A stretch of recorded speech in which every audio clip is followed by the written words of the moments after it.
Hello बच्चों, good morning all of you. Welcome to the session. एक बार फिर से आपका स्वागत, अभिनंदन इस क्लास में। और ये क्लास जो कि बहुत इंपॉर्टेंट क्लास होने वाली है, ग्रामर का सबसे इंपॉर्टेंट टॉपिक जिसका नाम है मॉडल वर्ब। वर्ब के बारे में तो बहुत कुछ पहले भी पढ़ लिया है। वर्ब के कई सारे टाइप्स होते हैं, हेल्पिंग वर्ब के रूप में, मेन वर्ब के रूप में, नॉन फाइनाइट वर्ब के रूप में, पॉजिटिव वर्ब के रूप में, कई सारी different type of the verbs आप लोगों ने पढ़ी है। लेकिन आज इस क्लास में जिस वर्ब की हम बात करने वाले हैं उस वर्ब का नाम है मॉडल वर्ब। मॉडल वर्ब, जी हां, इसको हम हेल्पिंग वर्ब भी कहते हैं। मॉडल वर्ब के बारे में जो सबसे इंपॉर्टेंट पॉइंट यह है कि मॉडल वर्ब कभी भी अकेला सेंटेंस में नहीं आता है, इसके बाद मेन वर्ब का आना कंपलसरी है। अगर मेन वर्ब नहीं आती है तो मॉडल वर्ब अपने आप में इनकम्प्लीट होता है, क्योंकि ये कभी भी मेन वर्ब के रूप में यूज नहीं होता है। लेकिन बोर्ड के एग्जाम में जो क्वेश्चन आता है तो यही वो कंफ्यूजन क्रिएट हो जाता है कि मेन वर्ब कौन सी आने वाली है। बहुत सी बार बच्चे सोचते हैं कि फर्स्ट फॉर्म आती है, कुछ कहते हैं कि सेकंड फॉर्म आती है, कुछ कहते हैं कि थर्ड फॉर्म आती है, कुछ कहते हैं कि मॉडल वर्ब अपने आप में कंप्लीट होती है। लेकिन ऐसा नहीं है। मॉडल वर्ब के बाद कौन सा बेसिक फॉर्म आता है, वो सब कुछ चीजें आज इस क्लास में क्लियर होने वाली है। ठीक है, तो जरा दिल थाम के बैठ जाइए, दिमाग को फोकस कर लीजिएगा, दिमाग को ओपन कर लीजिएगा, क्योंकि जब तक दिमाग नहीं खुलेगा आपको समझ में कुछ भी आने वाला नहीं है। तो किसी भी चीज को अगर समझना है, if you want to understand everything about the modal verb, तो you will have to open your mind, because there is a saying that when human mind works, ठीक है, मनुष्य का दिमाग कब काम करता है? Human mind is just like parachute, it works when it is open. तो आप अपने दिमाग को खोलिए और फोकस कीजिए मॉडल वर्ब्स के बारे में कि इसकी कैटेगरी क्या है। मॉडल वर्ब का जो यूटिलाइजेशन है सेंटेंस के अंदर वो एकदम नहीं होता है। सेंटेंस के मूड को समझना पड़ता है, सेंटेंस की टेंडेंसी को समझना पड़ता है, क्योंकि जो मन का भाव होता है सेंटेंस का, लोग कहते हैं कि मनुष्य के मन के अंदर ही भाव होते हैं। अरे यार, सेंटेंस के अंदर भी अपना एक भाव होता है। तो सेंटेंस की जो कैटेगरी है, सेंटेंस की जो टेंडेंसी है, सेंटेंस का जो मूड है वो क्या है? तो you will have to recognise the mood of the sentence if you want to use exact modal verb in the sentence. First of all you will have to understand the feeling mood of the sentence, और इसीलिए तो इनको modal verb कहते हैं। वे क्रियाएं, those verbs which denote the mood of main verb are called modal verbs. जी हां, तो इन मॉडल वर्ब्स को आप समझें, इसकी क्या क्या रूल्स हैं, कहां और कैसे कौन सा मॉडल वर्ब अप्लाई होता है। बोर्ड के एग्जाम में आपसे सीधा डायरेक्ट क्वेश्चन फिलअप करने के लिए पूछा जाता है। एरर रेक्टिफिकेशन पे भी सेंटेंस आता है, किसी भी प्रकार का सेंटेंस आ सकता है, और एक न एक सेंटेंस, एक या दो सेंटेंस वर्ब से रिलेटेड मॉडल वर्ब के बारे में सेंटेंस में पूछा जाता है।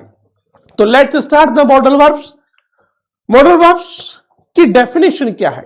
सबसे पहले हमें स्टेप बाय स्टेप चलना होगा। किसी भी चीज को समझने के लिए स्टेप बाय स्टेप चलना पड़ता है, क्योंकि लिटरेचर इतना आसान नहीं होता है। लिटरेचर को समझने के लिए हमको स्टेप बाय स्टेप चलना पड़ता है, क्योंकि लिटरेचर अगर नहीं है तो जीवन में सब कुछ अंधेरा है। आया समझ में?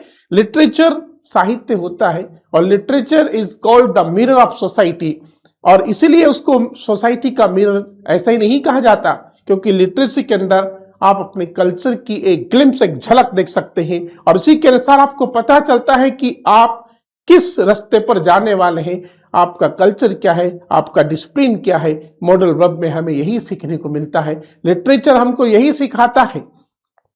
Dark is the place where there is no sun, that is the land which is void of literature.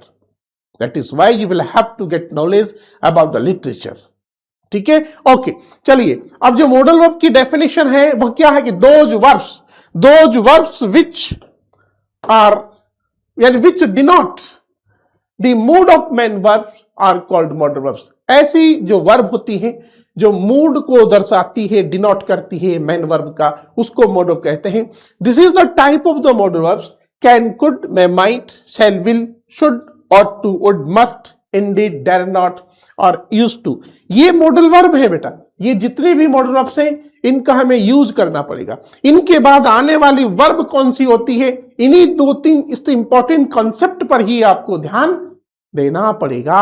यानी कि मिसकंसेप्शन नहीं होना चाहिए, आपके सारे कॉन्सेप्ट क्लियर होने चाहिए मॉडल वर्ब से रिलेटेड, क्योंकि वर्ब का ही इंपॉर्टेंस होता है सेंटेंस के अंदर। ठीक है, तो ये जो मॉडल वर्ब अलग अलग हैं, कैन है, कुड है, ये जो मॉडल वर्ब होती है इनको हम क्या कहेंगे, ये देखो इनकी जो कैटेगरी है, कंडीशन क्या है, modal verbs are change according to tense. पहला तो पॉइंट ये है कि मॉडल वर्ब टेंस के अनुसार बदलती रहती है। इसका मतलब हम इनको डायनेमिक वर्ब भी कहेंगे। ये हेल्पिंग वर्ब कहलाती। मॉडल वर्ब को एक प्रकार से हम हेल्पिंग वर्ब भी कहते हैं। इनके बाद किसी मेन वर्ब का आना जरूरी होता है, और कौन सी वर्ब इनके बाद आने वाली है ये आपको हम समझाएंगे, और यही इंपॉर्टेंट चीज होती है। तो modal verb, there is no impact. देखो और क्या क्या खासियत होती है इस मॉडल वर्ब के अंदर, there is no impact of singular और प्लूरल सब्जेक्ट, यानी कि सब्जेक्ट के नंबर का कोई प्रभाव नहीं पड़ता है। इन क्रियाओं पर modal verbs are not affected by the number of subject is singular और प्लूरल। कैसा भी सब्जेक्ट हो ये एज इट इज रहेगा, इस पर कोई प्रभाव नहीं पड़ता है। अब दूसरा सबसे इंपॉर्टेंट पॉइंट जो होता है, first form of the verb is used after modal verb. Model verb के बाद हमेशा वर्ब की फर्स्ट फॉर्म आती है। जी हाँ, ये जो मॉडल वर्ब्स होता है, जैसे मान लीजिए सेंटेंस में आपका मॉडल वर्ब आ गया, मॉडल वर्ब के बाद हमेशा वर्ब की फर्स्ट फॉर्म का ही यूज होगा है। ऑलवेज फर्स्ट फॉर्म आती है। ये बेस फॉर्म, जो base form of the verb होता है, यही मॉडल वर्ब के बाद अप्लाई होता है। अब इसमें ध्यान रखना है, मॉडल वर्ब के बाद जो वर्ब आती है वो सिर्फ फर्स्ट फॉर्म होती है। इसके पहले न तो टू जुड़ता है, न इसके पीछे आईएनजी जुड़ता है, और न इसके पीछे एस या ईएस का यूज होता है। केवल वर्ब की फर्स्ट फॉर्म ही इसके पीछे यूज होती है, जिसको हम बेस फॉर्म कहते हैं, first form of the verb कहते हैं। अगर सेंटेंस में आईएनजी नहीं जुड़ता है, ये पहले बताता हूं, एग्जाम के अंदर यही गलती की जाती है। इसके पहले या तो टू का यूज कर दिया जाता है, या इसके बाद आईएनजी जोड़ दिया जाता है, या फिर उसके बाद एस या ईएस को ऐड कर दिया जाता है। ऐसा कुछ नहीं होता है, केवल वर्ब की फर्स्ट फॉर्म ही इसके पीछे आती है। Just after modal verb first form of the verb is applied, otherwise. ठीक है, नेक्स्ट, अब इनका यूज कैसे होता है। ठीक है, जैसे सेंटेंस है आपके पास, अब देखो दूसरा पॉइंट है कि modal verb is used in the sentence according to tendency. Tendency का मतलब होता है मूड भी हम कहेंगे। सेंटेंस का जो भाव होता है उसके अंदर क्या क्या खासियत है। जैसे for example, I can solve this problem. अब जैसे ब्रैकेट के अंदर एबिलिटी लिखा हुआ है, एबिलिटी लिखा भी आ सकता है, नहीं भी लिखा हो सकता है। सेंटेंस को पढ़कर आपको यह महसूस करना होगा कि इसके अंदर कैसी टेंडेंसी है, कौन सा मूड हिडन पोजीशन में है। कभी कभी जो टेंडेंसी है वह विजिबल फॉर्म में ब्रैकेट में दे दी जाती है, और कभी कभी इनविजिबल होती है, सेंटेंस के अंदर ही वो हिडन पोजीशन में होती है, उसको हमें रिकॉग्नाइज करना पड़ता है। ठीक है, समझ में आ रही चीज। तो मेन इंपॉर्टेंट पॉइंट यही, जहां एबिलिटी शो हो रही है तो I can solve this problem, मैं इस प्रॉब्लम को सॉल्व कर सकता हूं। अब देखिए यहां पर आई कैन, अब यहां कहा जा रहा है कि I can solve this problem, ये चीज है यहां पर। अब समझो उसको, अब ये कैन मॉडल वर्ब बेटा, यहां पर सॉल्व है। अब एग्जाम में क्या किया जाता है कि जैसे मॉडल वर्ब के बाद ये सॉल्व आ रहा है, सॉल्व, ये जो सॉल्व वर्ब है इसके पहले ये टू का यूज कर देते हैं, या इसके पीछे क्या करेंगे, इसके पीछे ये सॉल्विंग कर देंगे, या फिर सॉल्व्स कर देंगे, आईएनजी जोड़ देंगे। ये सारी चीजें गलत है। सिर्फ वर्ब की जो फर्स्ट फॉर्म होती है V1, वही मॉडल वर्ब के बाद अप्लाई होती है। ध्यान रखना, सेंटेंस अगर नेगेटिव होगा तो मॉडल वर्ब के बाद नॉट का यूज हो जाएगा। सेंटेंस अगर इंटरोगेटिव होगा तो मॉडल वर्ब को सब्जेक्ट के पहले लिख दिया जाता है। सेंटेंस का टाइप चेंज करने का तरीका वही है जो हमने सारे वर्ब में, टेंस में अब तक पड़ा है, ज्यादा दिमाग इसमें चलाना नहीं है, ठीक है। जैसे यू शुड वर्क, अब जैसे वर्क है, ये वर्क वर्ब की फर्स्ट फॉर्म है जो शुड के बाद यहां पर आई है एडवाइस के सेंस में, किसी को सलाह देना है। तो इस प्रकार से tendency you will get in the bracket, तो आपकी टेंडेंसी वहां पर विजिबल भी हो सकती है, इनविजिबल भी होती है, ठीक है। तो यही सबसे इंपॉर्टेंट पॉइंट है जो आपको वर्ब के सेंस में मॉडल वर्ब के बारे में समझना है। अब हम यूज करते हैं सबसे पहले यूज किसका, कैन और कुड का यूज। जी हां, सबसे पहले जो मॉडल वर्ब आता है कैन है, कुड है, ये दोनों है, ठीक है। एक सबसे बड़ा पॉइंट आप देखो, कैन का यूज होता है प्रेजेंट टेंस में, ये बिल्कुल सिंपल सा पॉइंट है। और कुड जो होता है ये पास्ट टेंस को शो करता है। अगर आपका सेंटेंस पास्ट टेंस में है तो आपको कुड का यूज करना है, सेंटेंस अगर प्रेजेंट टेंस में है तो आपको कैन का यूज करना है। ये तो क्लियर है फंडा, ये गलती तो करना ही नहीं है। जाके अब क्या करना है कि सेंटेंस को समझना पड़ेगा, क्योंकि प्रेजेंट टेंस में कैन आता है, पास्ट टेंस में कुड आता है, ठीक है। लेकिन टेंडेंसी इन दोनों की सेम होती है। ये एक सन है, ये हमने एक सन आपको यहां बना दिया है, ये सन है और सन की रेज निकली हुई है। तो ये रेज क्या है यहां पर, ये इसको बोलते हैं सूरज की किरणें, ऑफ मॉडल वर्ब की है। तो ये मॉडल वर्ब तो यहां है भाई, ये बीच में है, ठीक है, सेंटर में, और उससे ये निकली हुई है किरणें। तो ये जो किरणें, जो रेज है, ये आपकी टेंडेंसी है। यानी इनके सेंस में इन दोनों मॉडल वर्ब का यूज होता है।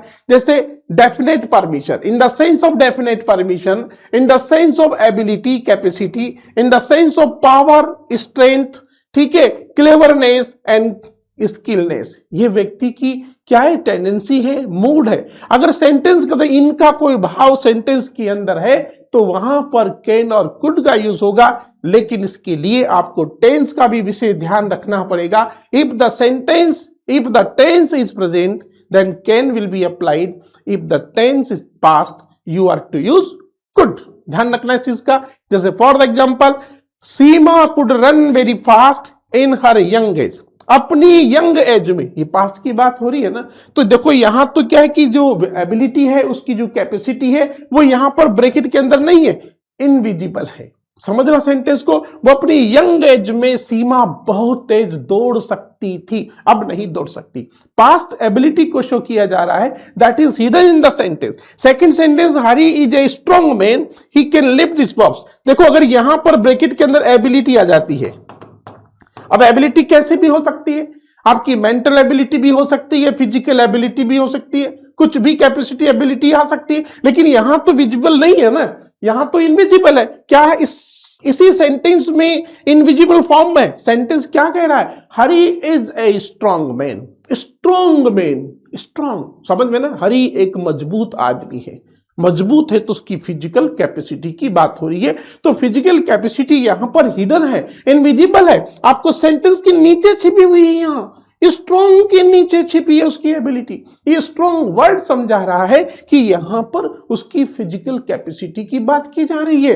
तो यहां पर हम कह रहे हैं ही कैन लिफ्ट, तो हमने कैन का यूज कर दिया। तो यहां ऑप्शन दिए जाएंगे आपको, तो आपको कैन का यूज करना है क्योंकि वो उठा सकता है। हरी एक मजबूत आदमी है, वह इस बॉक्स को उठा सकता है। He can lift this box, वह इस बॉक्स को उठा सकता है। यहां पर उसकी फिजिकल एबिलिटी की बात की जा रही है, उसकी कैपेसिटी की बात की जा रही है, कितनी ताकत उसके अंदर है। ये स्ट्रॉन्ग वर्ड उस चीज को यहां पर आपको बताता है कि उसकी यहां फिजिकल कैपेसिटी की बात की जा रही है। समझे? तो ये सेंटेंस में आपको पढ़कर समझना होगा। मॉडल वर्ब को मूड के अकॉर्डिंग सेट करना पड़ता है मेरे प्यारे बच्चों।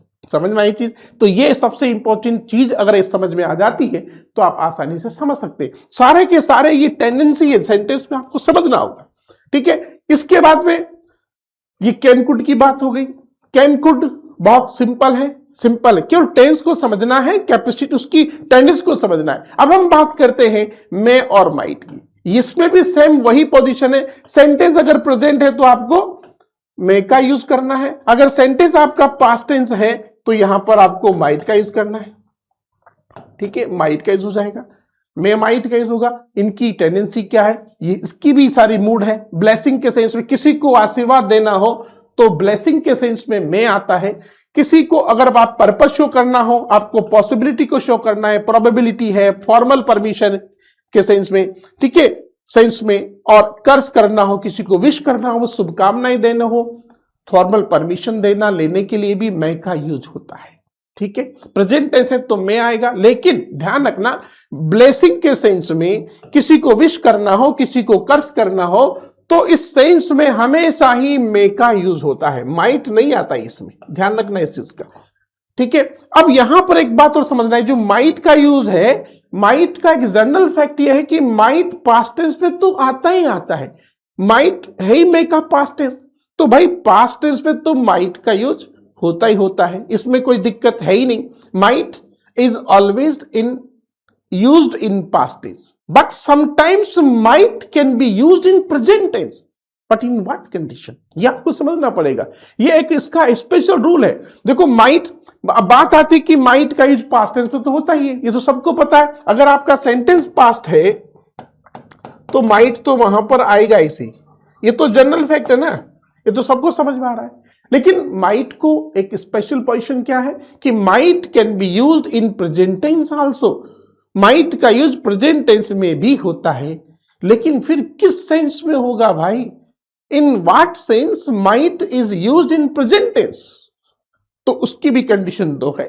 Might is used in present tense in the sense of remote possibility, ये रहा, ये remote possibility and request with hesitation.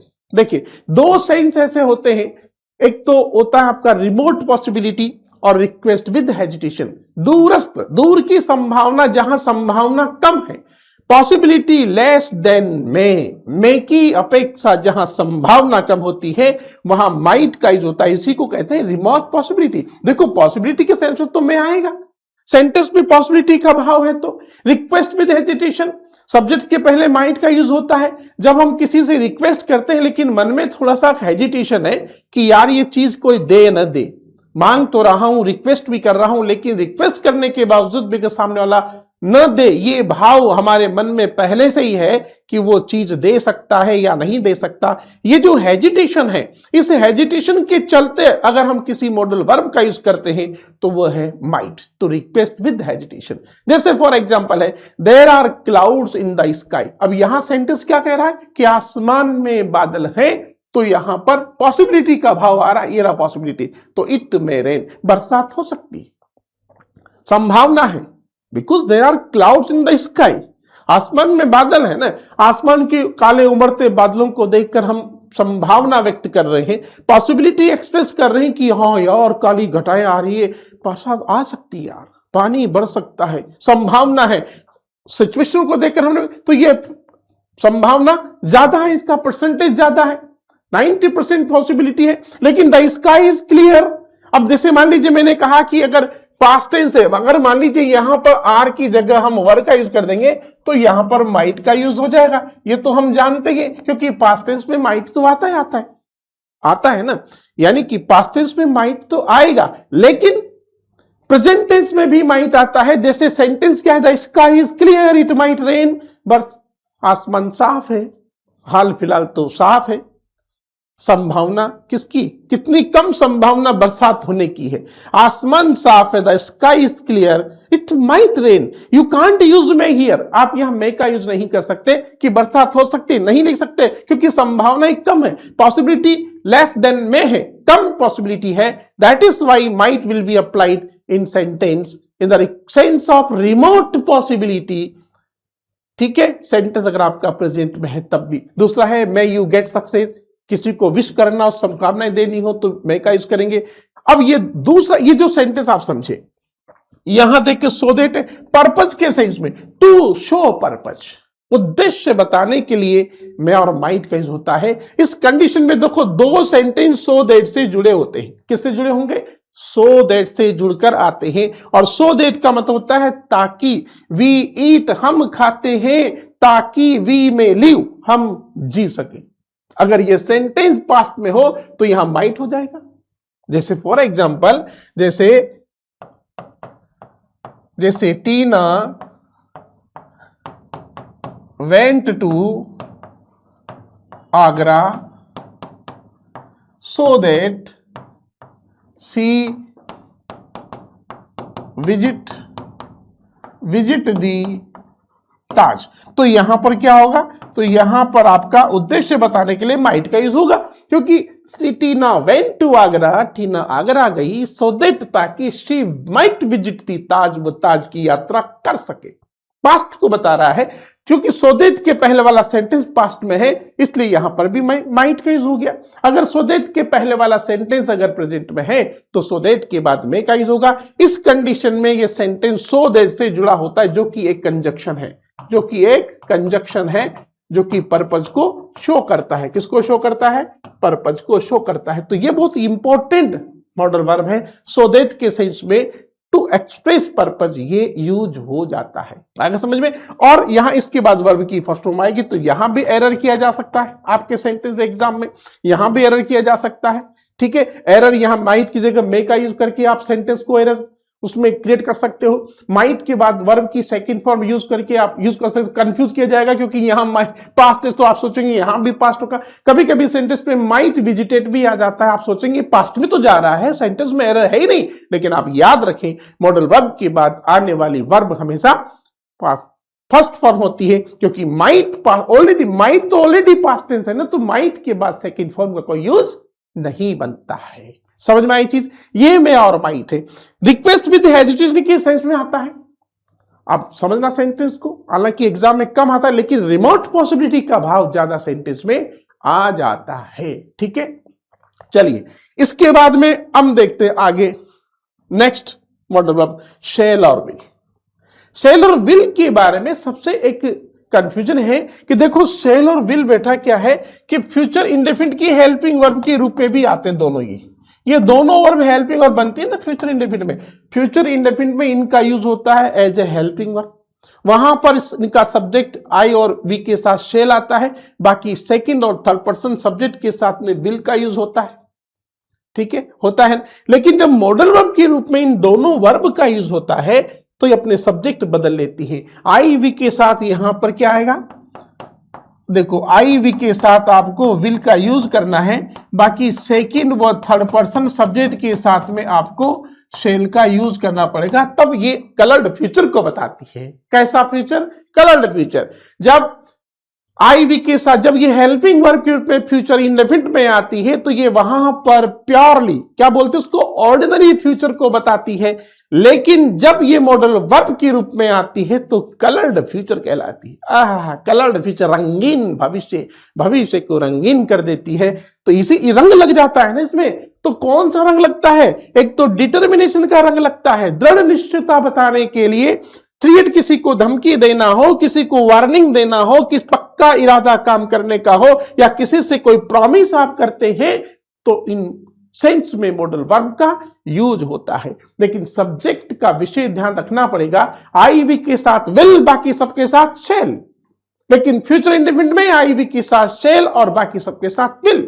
ये जो अंतर है थोड़ा सा आपको दिमाग में रखना पड़ेगा, नहीं तो आपका मॉडल गलत। जैसे आई और देखो ये रहा, आई और बी होने पर will as modal verb, other subject take shall. ठीक है, आई बी के साथ तो क्या आएगा बेटा, विल का यूज होगा तो ये मॉडल वर्ब कहलाएगी, बाकी सबके साथ में शैल आएगा तो मॉडल कहलाएगा। लेकिन फ्यूचर इंडेफिनिट में थोड़ा उल्टा होता है, इस बात का आपको ध्यान रखना पड़ेगा। फर्स्ट पर्सन है आई, विल आएगा, सेकंड पर्सन के साथ शैल आएगा। जैसे I will give you prize, यहां प्रॉमिस किया जा रहा है कि मैं तुमको इनाम दूंगा। आई विल गिव यू, मैं तुमको इनाम दूंगा, ये प्रॉमिस कर रहा हूं ना। तो in the sense of promise I we के साथ विल आएगा। और if you don't complete the lesson, अगर तुम लेसन पूरा नहीं करोगे तो टीचर शैल। अब आप सोचेंगे टीचर के साथ शैल कब आता है, हमने तो फ्यूचर इंडेफिनिट पढ़ा था, उसमें तो विल का यूज किया था टीचर के साथ। लेकिन यहां हम फ्यूचर इंडेफिनिट को यूज नहीं कर रहे हैं, यहां पर हम मॉडल वर्ब का यूज कर रहे हैं। तो सेकंड और थर्ड पर्सन सब्जेक्ट के साथ में मॉडल वर्ब के रूप में शैल का यूज होता है, फर्स्ट पर्सन सब्जेक्ट के साथ में आई और वी के साथ विल का यूज होता है। दिमाग में फिट कर लेना इस चीज को, सेंटर में रखना दिमाग को, वरना मॉडल वर्ब है, गलत हो गया तो आपके क्वेश्चन का मॉडल आपको नमूना बना के पटक देंगे। ये मॉडल है भाई, नमूने बना देता है, ये मॉडल वर्ब व्यक्ति को मॉडल ही बना देता है। अगर आपने ढंग से यूज नहीं किया तो ये समझ लेना, समझ में आई चीज। तो in the sense of promise, तो यहां पर क्या करे, teacher shall not allow you, तो इसने टीचर ने दृढ़ निश्चय कर लिया है, वह डिटरमाइन है कि अगर तुमने लेसन पूरा नहीं किया, नहीं करोगे तो वो तुमको क्लास में अलाउ नहीं करेगा। तो टीचर शेल नॉट, ठीक है ना, ये ध्यान रखना है आप। तो किस सेंस में आएगा, डिटर्मिनेशन के सेंस में। तो जो टेंडेंसी है शेल और विल की वो आपको याद रखना है, ठीक है। चलो नेक्स्ट आगे बढ़ते हैं। इसके बाद आता है शुड और ought to, बहुत ही इंपॉर्टेंट मॉडल वर्ब है शुड और ought to। इन दोनों का जो अर्थ होता है ना, इन दोनों का अर्थ होता है हिंदी में चाहिए के सेंस में इनका यूज होता है। किसके सेंस में, चाहिए के सेंस में।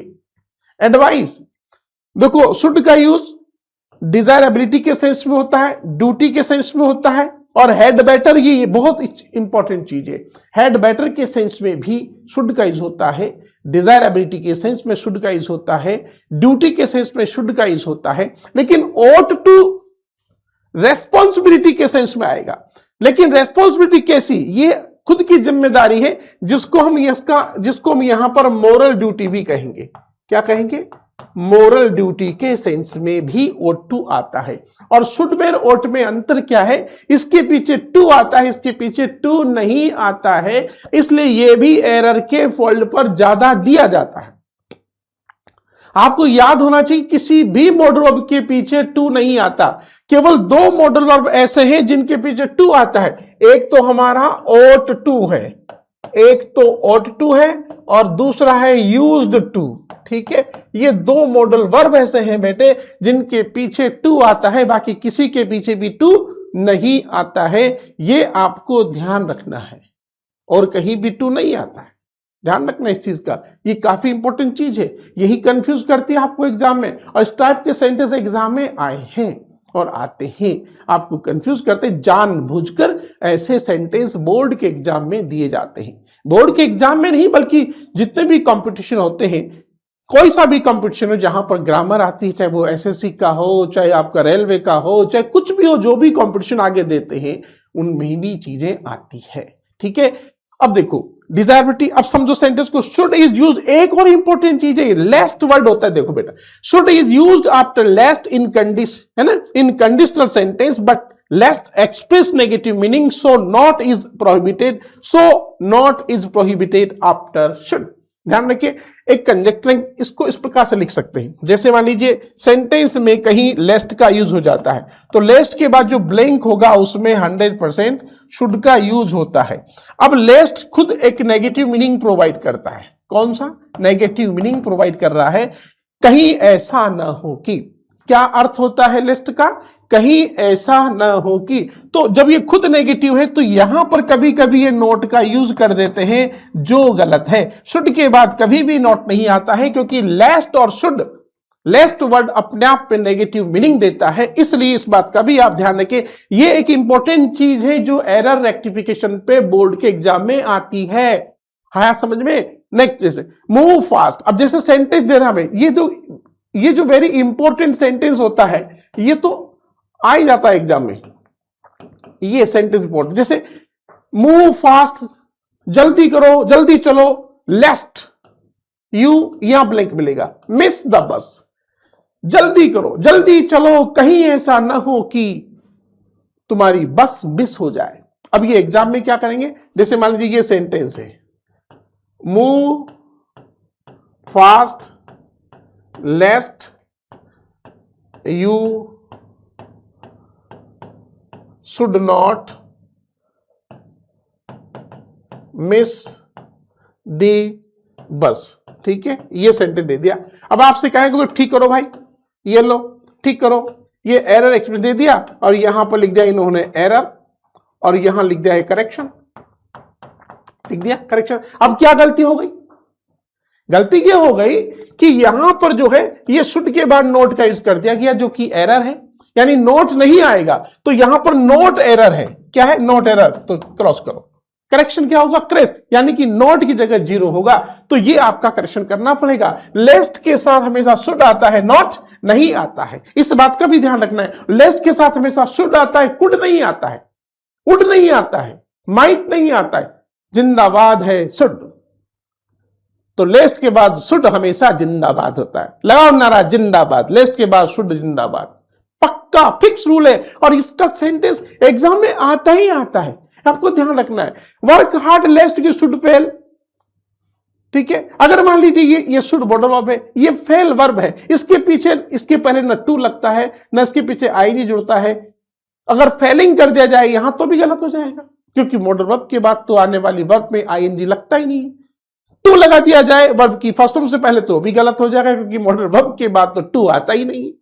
इसमें अगर एस लगा दिया जाए तब भी सेंटेंस गलत होगा, क्योंकि मॉडल वर्ब के बाद तो वर्ब की फर्स्ट फॉर्म आती है, बेस फॉर्म आती है, उसके पीछे सिंगुलर फॉर्म आती नहीं है, क्योंकि वर्ब की फर्स्ट फॉर्म में एस लगाने का मतलब जानते हो, उसको हम सिंगुलर में कन्वर्ट कर देंगे। अगर मान लीजिए यहां आपने एस लगा दिया कि शुड फेल्स, तो ये सेंटेंस गलत हो गया, क्योंकि ये वर्ब फेल प्लूरल नहीं, बस बेस फॉर्म नहीं होकर के फिफ्थ फॉर्म बन गई, इसलिए यहां से ये यस हटाना पड़ेगा बच्चों, तब जाकर के आपका सेंटेंस राइट बनेगा। तो ध्यान रखें, ये इंपॉर्टेंट चीज है। जहां मैं बार बार स्ट्रेस कर रहा हूं, समझो कि एग्जाम में आ गया, वो आएगा, एग्जाम में आकर रहेगा, कोई टाल नहीं सकता उसको। आया समझ में? इसलिए तो कह रहा हूं कि जरा मन और दिल को थाम कर बैठो, दिमाग को खोल कर बैठो, फिट करते जाओ, एक एक चीज को फॉर्मूला फिट करते जाओ। एग्जाम में क्या दम है एग्जाम पे पेपर सेटर की, जो हमारे दिमाग से बाहर चला जाए, समझ में? इसलिए ध्यान रखो, हौसले बुलंद होने चाहिए, हौसले बुलंद होने चाहिए। यहां कलयुग है, यहां पर कर्म प्रधान है, यहां धर्म प्रधान नहीं है। यहां तो व्यक्ति को कर्म करना पड़ता है, समझना पड़ता है, प्रैक्टिस में लानी पड़ती है हर चीज को। आया समय कर्म करना पड़ता है भाई, यूं थोड़ी चल जाता है एग्जाम में, यूं थोड़ी आंसर मिल जाता है एग्जाम में। हाँ, उस क्वेश्चन को समझना पड़ता है, क्वेश्चन समझ के तो समझो कि 50% आंसर तो आपका कंप्लीट हो गया एग्जाम में, ऐसा कहा जाता है, ऐसा कहते भी हैं। अगर आपको क्वेश्चन ही समझ में नहीं आ रहा तो क्या खाक आंसर देंगे आप, बताइए?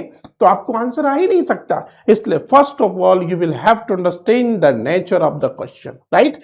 थर्ड क्वेश्चन है ऑट टू ओबे। अब हम बात करते हैं मॉरल ड्यूटी की या मॉरल ऑब्लिगेशन की। मॉरल ऑब्लिगेशन हो या मॉरल ड्यूटी हो, जहां नैतिकता की बात आती है, जो मॉरल वैल्यू आज हमारी जिंदगी से बाहर निकलता हुआ नजर आ रहा है, हम उस मॉरल एजुकेशन की परवाह ही नहीं करते हैं। We don't care about your moral responsibility, moral duty, moral obligation. हर घर से मॉरल ऑब्लिगेशन गायब हो रहा है। और इसीलिए तो कहते हैं ना, किसी से कोई बात करते हैं तो यार उससे क्या बात करें, उसका कोई मॉरल ही नहीं है भाई। जिस व्यक्ति का कोई मॉरल ही नहीं, उससे क्या बात करनी है? तो इसका मतलब क्या हो रहा है? इसका मतलब मॉरलिटी की वैल्यू ज्यादा है। मॉरललेस व्यक्ति से कोई बात नहीं करता, उसका कोई वजूद नहीं होता, उसकी कोई कीमत नहीं होती, उसकी कोई कॉस्ट नहीं होती, उसका कोई रेस्पेक्ट नहीं होता है, उसको कोई मॉरल ही नहीं है। तो मॉरललेस व्यक्ति से क्या बात करें? उसी मॉरल ड्यूटी की हम बात कर रहे हैं। उसी मॉरल ड्यूटी को बताने के लिए ought to का यूज होता है, शुड का यूज नहीं होता। ड्यूटी को बताने के लिए शुड का यूज होता है। You are government servant, you should reach the office on time. तुम्हें सही समय पर ऑफिस पहुंचना चाहिए। It is your duty, you can't disobey it. If you disobey it तो action can be taken against you. ये ड्यूटी का मतलब है। लेकिन मॉरल ड्यूटी, मॉरल ड्यूटी, नैतिक दायित्व, घर में मम्मी की बात माननी चाहिए, नहीं मानी तो मम्मी क्या करेगी? कुछ नहीं करेगी, अपनी आत्मा को दुखी करके बैठ जाएगी, बोलेगी कैसा बच्चा है यार, बात ही नहीं मानता। थोड़ी सी देर के लिए उसकी आत्मा दुखी हो जाएगी, लेकिन आपकी वजह से किसी की आत्मा दुखी होती है तो वो बिग क्राइम है। समझी? आज समझ में आया चीज? तो फिर आपकी वैल्यू खत्म है, आपका वजूद ही नहीं है घर के अंदर। निगाहों से व्यक्ति गिरता है, निगाहों से व्यक्ति गिरता है। जो व्यक्ति मोरल ड्यूटी को फुलफिल नहीं करता वो व्यक्ति की निगाहों से गिर जाता है। और इसलिए कहते हैं कि आंख से गिरा आंसू, नजरों में गिरा इंसान कभी नहीं उठता। आया समझ में? आंख से गिरा आंसू और नजरों से गिरा इंसान कभी नहीं उठता। नजरों से इंसान कौन गिरता है? जो मॉरल ड्यूटी को पूरा नहीं करता। जैसे you ought to obey your parents, तुम्हें अपने मम्मी पापा माता पिता की बात माननी चाहिए। It is your moral duty. नहीं मानोगे तो क्या होगा? तुम ये समझते हो कि मैं बात नहीं मानूंगा तो कोई फर्क नहीं पड़ेगा। फर्क तो थोड़ी देर के लिए तुमको लगता है कुछ नहीं पड़ेगा, लेकिन उन माता पिता के दिल में तुम्हारी जगह क्या बन गई, ये बड़ा इंपैक्ट है। You have lost everything in the heart of your parents if you don't obey them. अगर तुम उनकी बात नहीं मानोगे तो क्या होगा, इसी को बोलते हैं moral duty. Should is used lest के साथ आता है, मैंने बता दिया। वर्क लेस्ट, ये ध्यान रखना। तो ये आपको सबसे इंपॉर्टेंट चीज शुड और ऑट टू को समझना है। शुड के बाद टू नहीं आता, ऑट के बाद टू आता है, देखो यहां पर, ठीक है। तो ये ऑट और शुड टू का, ऑड टू और शुड टू का डिफरेंस है। डिजायरेबिलिटी के सेंस में शुड आता है, वांछनीयता, आवश्यकता है आपके पास। जैसे सेंटेंस लिखूं यहां पर कि you have a new bike, ठीक है। यू कीप इट लॉक्ड, और यहां पर है डिजायरेबिलिटी। डिजायरेबिलिटी ब्रैकेट के अंदर दी जा रही है, और आपको 4 ऑप्शन दिए जाएंगे यहां पर ABCD में, शुड, वुड, कुड। तो यहां पर आपको इसका यूज करना है, शुड का यूज करना पड़ेगा। आपके पास नई बाइक है, you have a new bike, you should keep it locked. तुम्हें इसे ताला लगाकर रखना चाहिए, तुमको इसे ताला लगाकर रखना चाहिए, क्योंकि ये वांछनीयता है, आवश्यकता है, डिजायरेबिलिटी है। अकॉर्डिंग टू सिचुएशन कोई भी उसको चुरा सकता है, ठीक है ना। ठीक है, कोई बात नहीं यार, आजकल तो ताला लगाने के बावजूद भी बाइक चोरी हो जाती है, वो बात अलग है, लेकिन हमें तो प्रिकॉशन तो रखना पड़ेगा ना। तो नई बाइक है भाई साहब, तो उसको ताला लगा के रखना चाहिए, ये आपकी ड्यूटी है, ये डिजायरेबिलिटी है, वांछनीयता है, आवश्यकता है। इसलिए सेंस में भी शुड का यूज होता है। शुड का यूज देखो कंडीशन के सेंस में भी होता है। कंडीशनल सेंटेंस में इफ के स्थान पर शुड का यूज भी हो जाता है कभी कभी सेंटेंस में, याद रखना। Should can be used to show condition in the sentence in place of if, ठीक है। चलिए, अब इसके बाद आता है वुड, और ये 2 मॉडल वर्ब आता है, ये पास्ट की ओर ले जाते हैं। दोनों ही क्या बताएंगे, पास्ट एक्शन को बताए। सिंपल सा पॉइंट है, दोनों ही पास्ट एक्शन को बताते हैं। किसको बताएंगे, पास्ट एक्शन को बताएंगे, पास्ट एक्शन को बताते हैं। किसको बताएंगे, पास्ट एक्शन को। भूतकाल, जो समय निकल गया, जो नहीं आता वापस। बहुत सी बार बच्चों को तो समझ में नहीं आता कि पास्ट क्या है। पास्ट, जो पास्ट हो गया, जो निकल गया, जो नेवर रिटर्न, जो कभी नहीं आता, जिसको लेकर लोग रोते रहते, मैंने ये नहीं किया, मैंने वो नहीं किया, कोई फायदा नहीं है, क्योंकि वो तो आएगा ही नहीं। फ्यूचर अभी आपके हाथ में है नहीं, तो what is in your hand, present is in your hand. इसलिए कहता हूं कि always live in the present and make your future bright. बस ये ध्यान में रखो, हमेशा चीजों को कल पर मत डालो, हमेशा देखो। यह वुड पास्ट एक्शन को बताएगा, ये रहा। पोलाइट रिक्वेस्ट के सेंस में वुड का यूज होता है, विनम्र निवेदन को दर्शाने के लिए वुड आता है, कुड का यूज होता है। वुड, कुड, माइट सब आता है, लेकिन माइट रिक्वेस्ट है, लेकिन हेजिटेशन है, मैंने पहले कहा, आपको ध्यान देना। कुड और वुड सेम पोलाइट रिक्वेस्ट के सेंस में आ जाता है। विल भी आता है पोलाइट रिक्वेस्ट के सेंस में कभी कभी, लेकिन वो डिपेंड करता है कि ऑप्शन में क्या दिया जा रहा है। तो जो दिया जा रहा है उसके अकॉर्डिंग आपको सेट करना पड़ेगा, ठीक है। तो स्ट्रॉन्ग डिजायर के लिए भी आ जाता है यूज टू, जैसे पास्ट हैबिट है। विलिंगनेस क्वेरी के लिए भी यूज टू आता है, जैसे would you send me an application, request है, क्या आप मुझे एप्लीकेशन भेजेंगे, ये रिक्वेस्ट के सेंस में आ रहा है। तो सेंटेंस में अगर रिक्वेस्ट का भाव है तो आपको वुड का यूज करना पड़ेगा। I would rather rest now, अब मैं प्रिफरेंस, प्राथमिकता को बताने के लिए कि मैं जो है अब विश्राम करना ज्यादा अच्छा समझूंगा। I would take milk rather than milk, tea, चाय की अपेक्षा में दूध लेना पसंद करूंगा। अपनी प्रेफरेंस, अपनी प्राथमिकता को बताने के लिए भी वुड का यूज होता है। Ram would live in Kota, past action, यानी कि राम कोटा में रहता था भाई 2 साल पहले, तो पास्ट का एक्शन है ना। जैसे आप कह दे कि आई वुड स्टडी इन ई सरल 2 years ago, 2 साल पहले मैं ई सरल में पढ़ता था, this is the past action, ठीक है। तो वो कोई भी एक्शन हो। Use to drink daily, past habit है। अब यूज टू का यूज वैसे पास्ट एक्शन होता है, लेकिन यूज टू को हम पास्ट हैबिट के रूप में लेते हैं। किसके रूप में, पास्ट हैबिट के रूप में लेते हैं। भूतकाल की वो आदत जो थी अब नहीं है। जैसे you used to play in the dust in your childhood, तुम अपने बचपन में मिट्टी में खेला करते थे, अब तो नहीं खेलते ना, वो तो आदत थी यार। पिताजी बचपन में पीटा करते थे, अब तो नहीं पीटते हैं ना, वो उनकी आदत थी। भूतकालीन आदत, पास्ट हैबिट को शो करने के लिए यूज टू का यूज होता है, इसके पीछे टू आता है, ध्यान रखना। हालांकि दोनों आजकल ये दोनों ही मॉडल एक दूसरे में आज की तारीख में कंप्राइज कर दिए गए, दोनों कंप्राइज हो चुके हैं। वुड के स्थान पर यूज्ड टू आ जाता है, यूज्ड टू के स्थान पर वुड आ जाता है। ऑप्शन में दिए जाने वाले ऑप्शन पर यानी जो दिए उस पर डिपेंड करता है कि आपको वहां क्या दिया जा रहा है, ठीक है। लेकिन सेंटेंस में पास्ट हैबिट की बात आती है तो 100% यूज्ड टू का ही यूज होता है, ये ध्यान रखना इस चीज का, ठीक है। चलिए आगे बढ़ते हैं। इसके बाद में नेक्स्ट मॉडल होता है निड नॉट और डेयर नॉट। निड नॉट और डेयर नॉट क्या आएगा? निड नॉट डेयर नॉट आएगा। ये दोनों जो मॉडल वर्ब हैं, देखो लैक ऑफ कंपल्जन के सेंस में निड नॉट आता है, both are called semi modal verb, और लैक ऑफ करेज के सेंस में डेयर नॉट केस होता है। ये आपका जो निड नॉट है, ये निड नॉट को समझो, अकेला निड, ये इसके साथ नोट आएगा तभी ये मॉडल वर्ब कहलाता है, और इसका होता है लैक ऑफ कंपल्जन के सेंस में निड नॉट आता है, लैक ऑफ कंपल्जन। और जो डेयर नॉट है, डेयर नॉट का जो यूज है वो होता है lack of courage, lack of courage, साहस की कमी, किसी के सामने बोलने की हिम्मत नहीं होना, ठीक है ना, हिम्मत नहीं होना, तो वो साहस की कमी के सेंस में डेयर नॉट आता है। निड नॉट आवश्यकता की कमी, आवश्यक ना होने के सेंस में, you need not go there, तुम्हें वहां जाने की आवश्यकता नहीं है, फिर भी तुम जा सकते हो, आवश्यकता तो नहीं है, जा सकते हो। आज समझ में? तो डेयर नॉट का मतलब साहस नहीं है। He did not earn any money, उसको और अधिक पैसा और कोई पैसा कमाने की आवश्यकता नहीं है, लेकिन फिर भी क्या व्यक्ति कोई कमाना बंद करता है क्या? जैसे मान लीजिए सेंटेंस ये मैं यहां लिख दूं कि Ratan Tata has a lot of money, ठीक है, he earn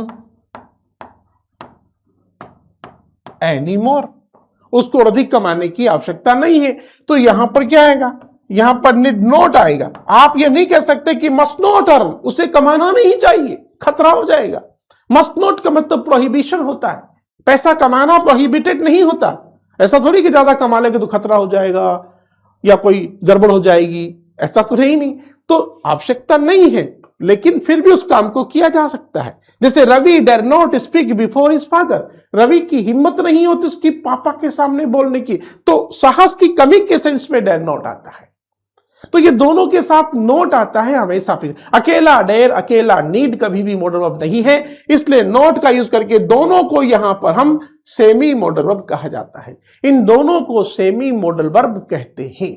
ये कंप्लीटली मॉडल वर्ब नहीं है, इनको परिवर्तित किया गया है।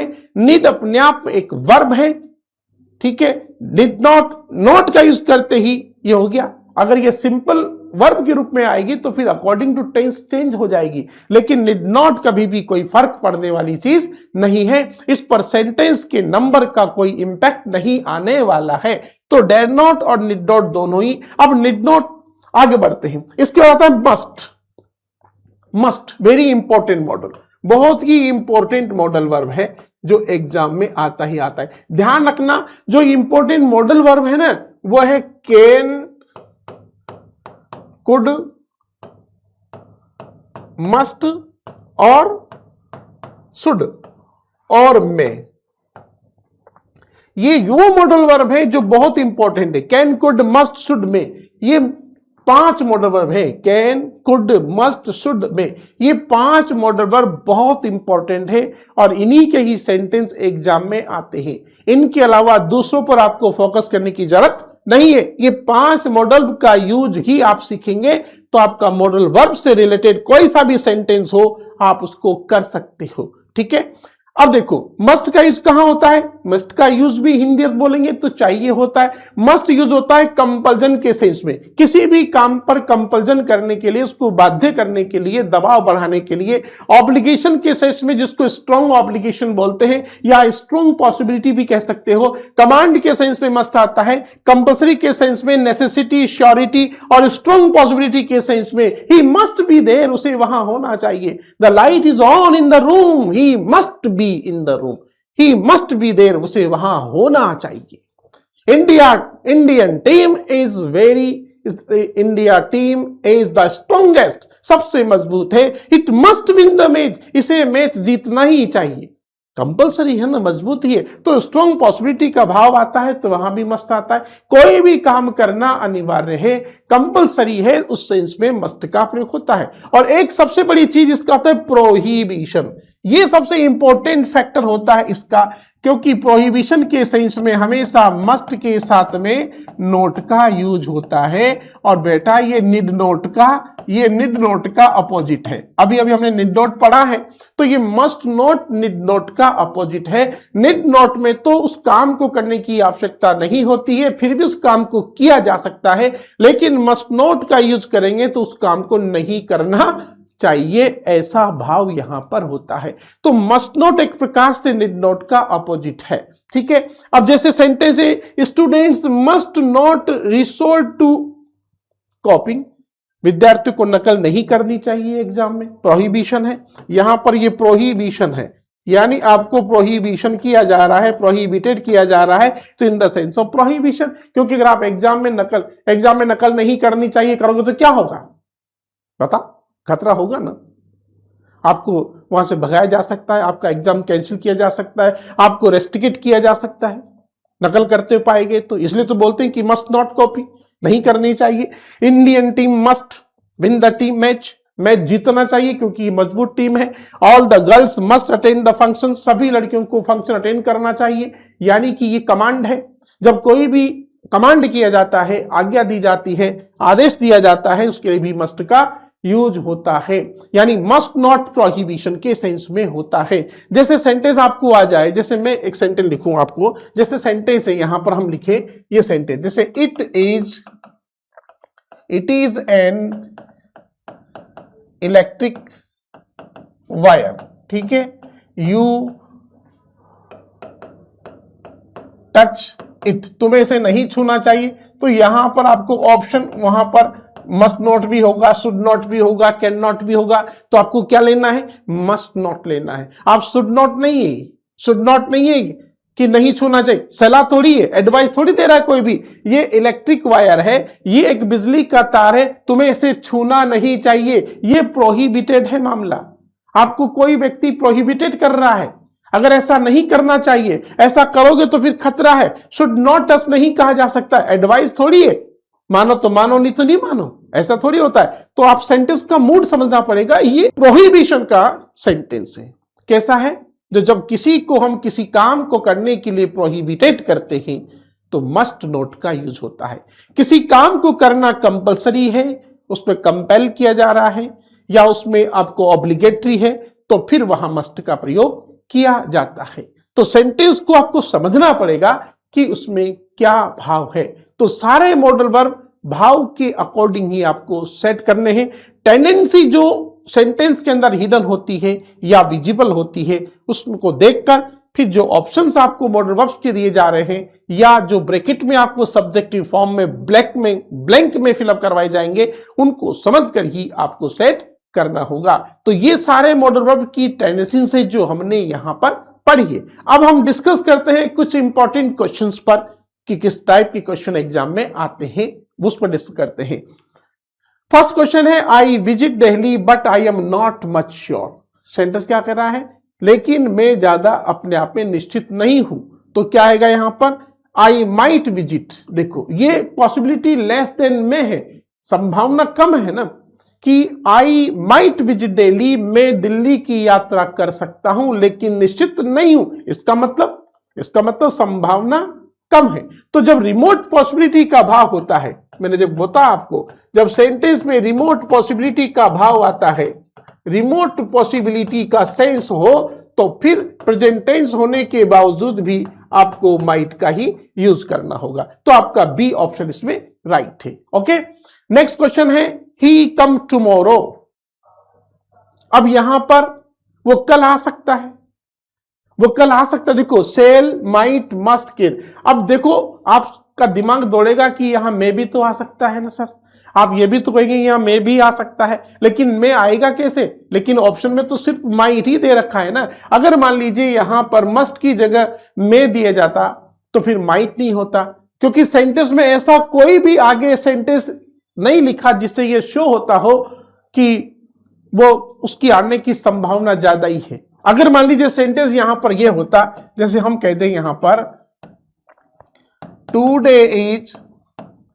Today is Sunday, my father कम, ठीक है, आगे समझे। टुडे इज संडे, आज रविवार है, मेरे पिताजी आ सकते हैं, तो ये संभावना है आने की क्योंकि छुट्टी का दिन है, तो ये पॉसिबिलिटी यहां एक्सप्रेस हो रही है क्योंकि छुट्टी का दिन है इसलिए वो आ सकते हैं।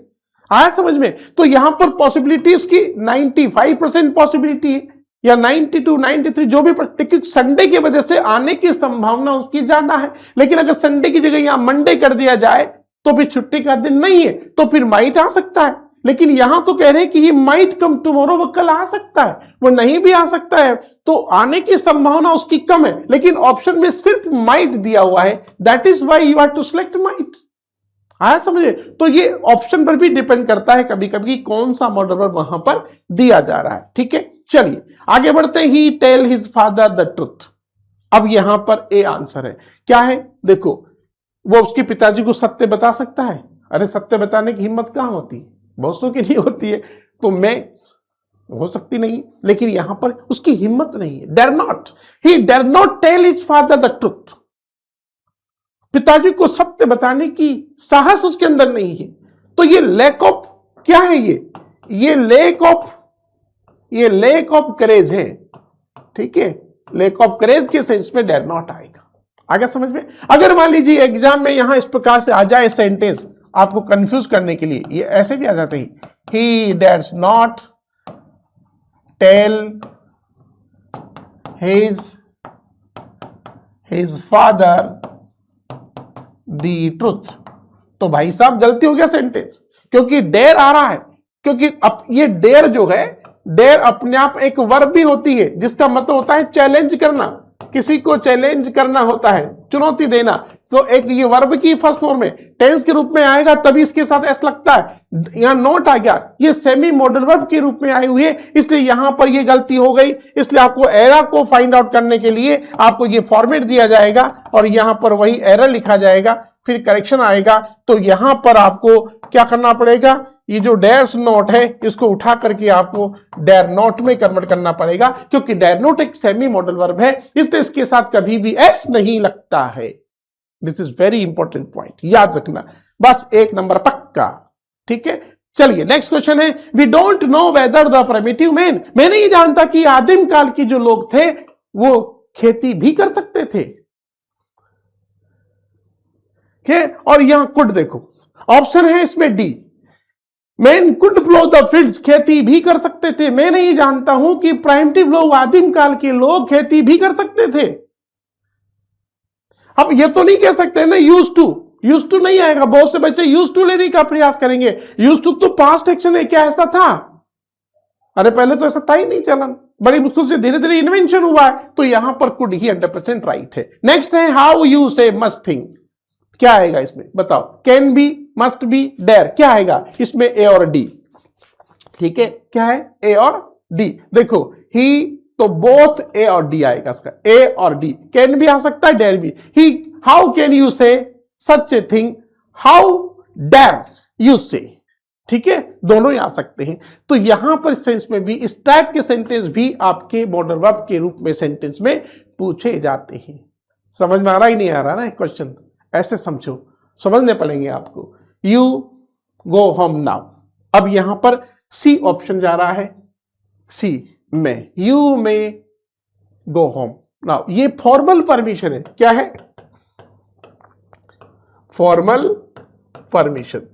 फॉर्मल परमिशन को शो करने के लिए भी में का यूज होता है। इन फॉर्मल परमिशन लेना और देना दोनों के सेंस में ही में का यूज होता है, तो यहां पर सी ऑप्शन में राइट है। नेक्स्ट क्वेश्चन है, you go into that house at night, यहां पर ऑप्शन क्या है, सी है, dare. Dare you go into that house at night, क्या तुम रात्रि में वहां जाने का दुस्साहस कर सकते हो? अगर सेंटेंस इंट्रोगेटिव होता है तो अकेला डेयर भी मॉडल वर्ब के रूप में आ जाता है। ठीक है, हालांकि चुनौतीपूर्ण मामला है, ये चुनौती के सेंस में आता है, लेकिन कभी कभी सेंटेंस को in the semi modal verb के रूप में इस प्रकार से बिना नोट के भी इंट्रोगेटिव सेंटेंस में दिया जा सकता है। ठीक है। नेक्स्ट सेंटेंस है you work hard if you want to get good marks. अगर तुम अच्छे नंबर लेना चाहते हो तो क्या करना चाहिए बताइए। तो यहां पर देखो एक मॉरल ड्यूटी है, क्या कैसा भाव निकल कर आ रहा है, मोरल रेस्पॉन्सिबिलिटी, मोरल मोरल क्या कौन सा भाव है यहां पर, मोरल रेस्पॉन्सिबिलिटी का भाव है, ठीक है, या मोरल ड्यूटी का भाव है या मोरल ऑब्लिगेशन भी है। तो क्या आएगा, to, you ought to work hard if you want to, अगर तुम अच्छे नंबर लेना चाहते हो तो तुम्हें कठिन मेहनत करनी चाहिए, नैतिकता है, करनी चाहिए, ठीक है। हालांकि अगर यहां पर ought टू की जगह मस्ट भी आ जाता है तो मस्ट भी कभी कभी राइट हो जाता है, शुड आता है तो शुड भी राइट हो जाता है, लेकिन ऑप्शन में तो ought टू है, निड नोट आ नहीं सकता, डेड नोट आ नहीं सकता, नन आ नहीं सकता, तो हमारे सामने मजबूरी क्या है, ought टू हमको लेना पड़ेगा। हालांकि ये एडवाइस है, you should work hard, you must work hard compulsory भी है, अच्छे अंक लेना चाहते हो तो, लेकिन ऑप्शन में क्या दिया जा रहा है उस पर डिपेंड करता है, ठीक है। Next question, I go for a walk daily, now I rarely go. अब यहां पर अब नाउ आई रेयरली गो, मैं कब जाता हूं, ठीक है। अब देखो यहां पर यूज टू आएगा, ए ऑप्शन राइट है, क्यों राइट है, देखो सेंटेंस क्या कह रहा है, I go for a walk daily, मैं डेली घूमने के लिए जाया करता था, नाउ लेकिन अब आई रेयरली गो, लेकिन मैं अब कभी कभी जाता हूं, बहुत कम जाता हूं। इसका मतलब ये मेरी हैबिट थी, ठीक है बेटा, ये क्या थी, ये मेरी हैबिट थी। कौन सी हैबिट, ये पास्ट हैबिट थी मेरी, ये पास्ट हैबिट थी, पहले डेली जाता था लेकिन अब तो कम जाता हूं। इसका मतलब अब मैं हैबिचुअल नहीं हूं जाने का, पहले तो हैबिचुअल था। तो पास्ट हैबिट को भाव अगर आता है तो 100% आपको यूज टू का यूज करना पड़ेगा, ठीक है। नेक्स्ट क्वेश्चन है, you did not swim in the river waves very fast. अब देखो यहां क्या कहा जा रहा है, वेव्स वेरी फास्ट, पानी की जो लहरें हैं बहुत तेज हैं, तो क्या कर रहे भाई, तो इसका मतलब ये सेंस कैसा जा रहा है, यहां पर इसके अंदर जो हिडन आपकी जो टेंडेंसी वो कौन सी बेटा, वह है प्रोहिबिशन। कौन सी है, प्रोहिबिशन। प्रोहिबिशन का मतलब निषेध कर देना, पानी की लहरें बहुत मजबूत हैं, यू मस्ट, या नॉट तो ऑलरेडी है तो यहां पर क्या आएगा, you must not swim in the river, तुम्हें नदी में नहीं तैरना चाहिए, खतरा हो सकता है क्योंकि पानी की लहरें तेज हैं, बड़ी बड़ी हैं, तुम डूब सकते हो। तो सामने वाले ने आपको क्या किया, प्रोहिबिटेड कर दिया है, क्योंकि दैट इज डेंजरस, मामला डेंजर है, क्योंकि प्रोहिबिशन है, ये निषेध कर दिया गया ना। बोलते ना ये पेट्रोल पंप पे यहां पर माचिस नहीं जलानी चाहिए, फिर तुम सोचो जला दूं यहां, देखे मजा आ जाएगा, तो जला के देख लेना। तो प्रोहिबिशन व निषेध आज्ञा है, उस काम को वहां नहीं करना चाहिए। नेक्स्ट क्वेश्चन है, the sage wished that leave. अब देखो यहां पर देखो सिंपल सा पॉइंट है, ये तो ऑलरेडी पता चल रहा है कि जो उस ऋषि मुनि ने मुझे शुभकामनाएं दी, दैट आई माइट, ये डायरेक्ट इनडायरेक्ट का सेंटेंस है। जैसे हमने ऑप्टेटिव सेंटेंस को इनडायरेक्ट में बदला था तो वहां मे का माइट किया था, सेड को विस्ट में किया था, ठीक है। तो ये वही सेंटेंस है, तो यहां तो माइट ऑलरेडी आएगा पास्ट टेंस में, तो सबको पता है, ठीक है। चलिए नेक्स्ट सेंटेंस है, you run the train is late, the train is late, गाड़ी लेट है, ठीक है। अब क्या कह रहे हैं हम, डेयर नॉट, निड नॉट, में क्या भाव है यहां पर, आवश्यकता नहीं है, नॉट नेसेसरी, किस सेंस का भाव निकल कर रहा है, सेंस क्या निकल कर आ रहा है, नॉट नेसेसरी। या हम इसको यह भी कह सकते हैं कि लैक ऑफ कंपल्जन का भाव भी यहां पर निकल कर आ रहा है। क्यों आ रहा है, देखो समझो, गाड़ी लेट है, इतनी बाध्यता नहीं है भागने की, गाड़ी लेट है यार, भागने की आवश्यकता नहीं है, मिल जाएगी। समझ में, आवश्यकता नहीं है भागने की, क्योंकि ये नॉट नेसेसरी है, लैक ऑफ कंपल्जन का भाव यहां पर आ चुका है, इसलिए आंसर क्या होगा, बी, निड नॉट, इसलिए निड नॉट आएगा। तो सेंटेंस की टेंडेंसी को आपको समझकर आगे बढ़ना होगा। A great man live in this house in the past, भूतकाल में क्या होता था, एक महान व्यक्ति यहां रहता था, रहा करता था, ठीक है। देखो ought to है, नैतिक दायित्व के लिए आता है, नीड वर्ड वर्ब नहीं, चुनौती के सेंस में, आवश्यकता के सेंस में, विल यहां आएगा नहीं, ठीक है। और यूज टू, पास्ट की बात आ गई ना, भूत का, तो पास्ट एक्शन के सेंस में यहां पर यूज टू ही उड़ दिया है। अगर यहां पर उड होता, अगर यह इस ऑप्शन में इसकी विल की जगह मान लीजिए उड होता, उड, चलो ठीक है, ये तो हटाओ। अगर यहां पर विल की जगह उड होता तो हम उड लेते, क्या लेते, हम उड का यूज करते बेटा यहां पर। ये भी देखो, मैंने हमेशा कह रहा हूं कि अगर यहां विल की जगह, अगर यहां विल की जगह उड होता तो मैं जो है उड़ लेता। A great man would leave, एक महान व्यक्ति यहां भूतकाल में रहता था, जबकि उड नहीं है तो महान व्यक्ति यहां भूतकाल में रहा करता था, अब नहीं रहता, तो एक्शन है। और यहां अगर ओट टू, यो उड और यूज टू होता और बी ऑप्शन में मान लीजिए बोथ आ जाता, बोथ सी और डी, तब भी राइट होता। तो ये कंडीशन आप समझना है, मॉडल वर्ब कभी कभी सेम पोजीशन में भी आ जाते हैं, ये सारी चीजें आपको दिमाग में रखनी होगी। नेक्स्ट क्वेश्चन है, आई विश दैट, मैं शुभकामना देता हूं कि यू में पास फर्स्ट डिवीजन, ठीक है, तुम पास हो जाओ। ये शुभकामनाएं देने के लिए मैं का यूज होता है, ठीक है, सिंपल है, विश करने के सेंस में। इसके बाद भी ये क्वेश्चन है, you finish your work before going, जाने से पहले तुम्हें क्या करना चाहिए। ये कंपल्सरी, कोई आपसे कह रहा है कि ये काम समाप्त करके ही तुम्हें जाना चाहिए, तो in the sense of compulsory की भाव आ रही है। इन द सेंस ऑफ कंपल्जन का भाव यहां पर सामने आ रहा है, किसका है, कंपल्जन, बाध्यता भी है, कंपल्सरी भी है, आया समझ में। तुम्हें you must finish your work before going, तुम्हें जाने से पहले काम समाप्त करना चाहिए। ये कोई आपको प्रेशर बना रहा है, कोई आपको कह रहा है कि it is compulsory to finish the work, आया समझ में, काम को समाप्त करना जरूरी है। तो कंपल्जन के सेंस में, कंपल्सरी के सेंस में आपको कहा जा रहा है, तो इसलिए यहां पर ए ऑप्शन मस्ट का यूज राइट होगा, ठीक है। You must finish your work before going, जाने से पहले काम समाप्त करना चाहिए। तो ये आपके कुछ क्वेश्चंस हैं जिनमें आपने मॉडल वर्ब का यूज किया। यहां पर मॉडल वर्ब की क्लास हमारी फिनिश होती है। मुझे आशा है कि आपको पूरा मॉडल वर्ब समझ में आ गया होगा। इन क्लास को पढ़ने के बाद अब कोई प्रॉब्लम नहीं रहेगी, there will be no problem regarding modal verbs, how to fill it, how to recognise. I hope that now you can fill the modal verb correctly in the exam, ठीक है। Thank you very much, all the best, bye bye.